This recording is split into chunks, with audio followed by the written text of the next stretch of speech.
Archaeologists recently stumbled upon an incredible discovery inside an ancient Egyptian tomb. They uncovered a 4,000-year-old handprint.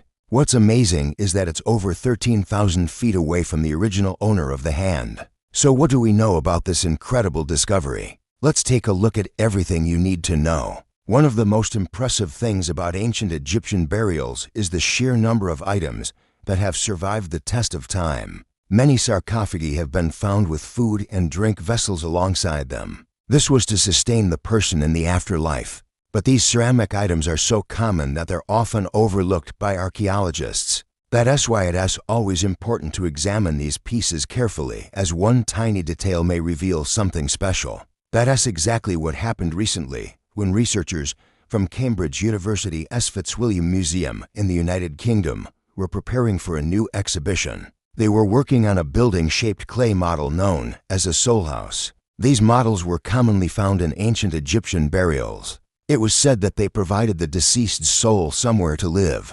They date back to around 2055 to 1650 BCE during the New Kingdom period.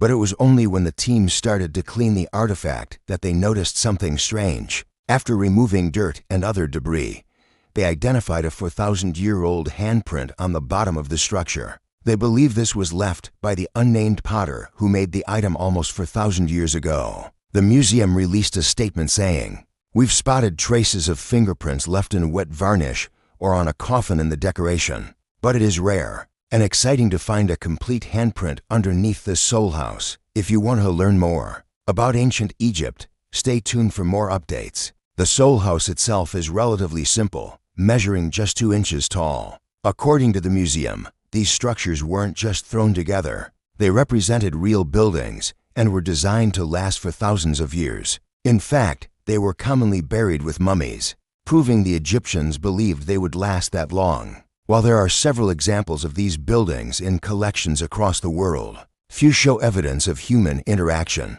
But this artifact is different. Not only does it tell us about the man who crafted it, but it also reveals his skill, and as the museum points out, his status in society. In order to make the model, the potter would have first created a framework of wooden sticks. He would then coat this in clay to the right thickness. Once this had dried, he would have placed it in a kiln. The heat would have burnt the wood away, leaving a thin layer of clay on the outside. This was then decorated to resemble a building. The majority of these buildings were made for the Book of the Dead. This was an important religious text written in ancient Egypt. It contains spells and instructions for the afterlife. While there were many different versions of the book, they all followed the same general principles. In each version, the main character would come across various obstacles in the underworld.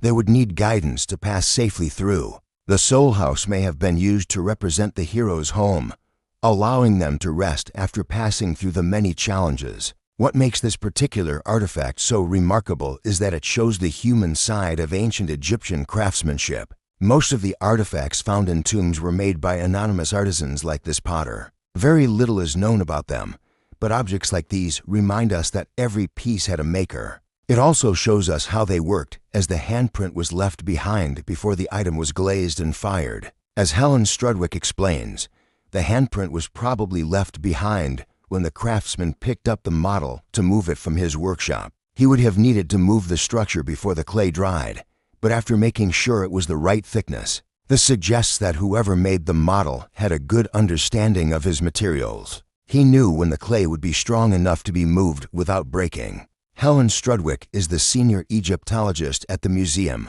and the curator of the upcoming exhibition. She said, "I have never seen such a complete handprint on an Egyptian object before. You can just imagine the person who made this, picking it up to move it out of the workshop to dry before firing."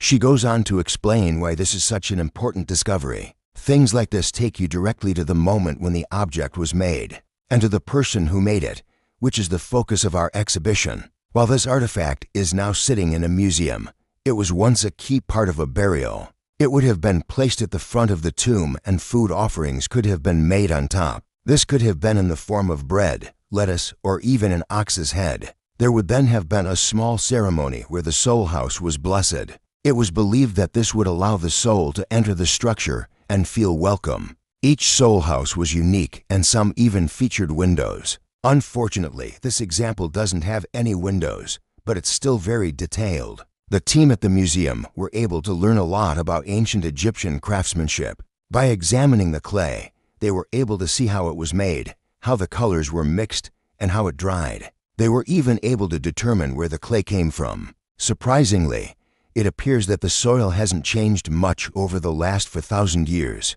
The team took samples of the clay to compare with modern clay. They found that the soil hadn't altered much and could be used to make modern bricks. When it comes to the actual decorations on the Soul House, this is fairly simple when compared with others. It has a raised pattern on the walls, but no pictures or hieroglyphics. It's not clear why this is the case, but it could have been the intention of the potter to leave this blank. After all, it was meant to represent a house and not a story.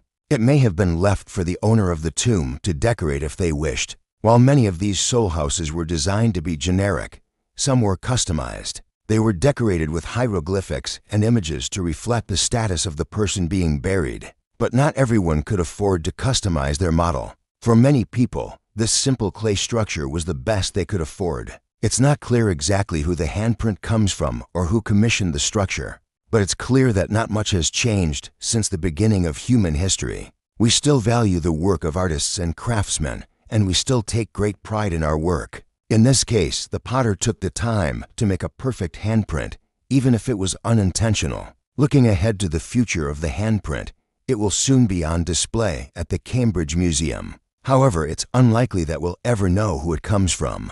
In the past, there have been many debates regarding who gets to benefit from the display of ancient artifacts. Many believe that these items should remain in their country of origin, while others say they should be shared around the world. In this case, it seems that both sides can agree. The handprint has remained in Egypt until now, and it will be returned at some point in the future. According to the museum, the handprint will be on display at the Cambridge Museum as part of the Made in Ancient Egypt exhibition. The exhibition is set to open on October 3rd and will run for 6 months. It aims to bring more attention to the stories of the artisans who made the beautiful works of art found in tombs. It will showcase sculptures, paintings, furniture, and jewelry that were all made by anonymous craftsmen. By shedding light on these talented individuals, the museum hopes to give visitors a better understanding of ancient Egyptian life. Now it's time to hear from you. What do you think of this incredible handprint? Let us know in the comments below.